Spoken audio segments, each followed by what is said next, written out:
Hello, poultry farmer.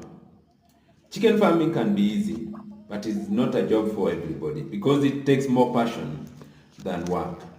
This is a job that can make you incur a great loss if you get it wrong.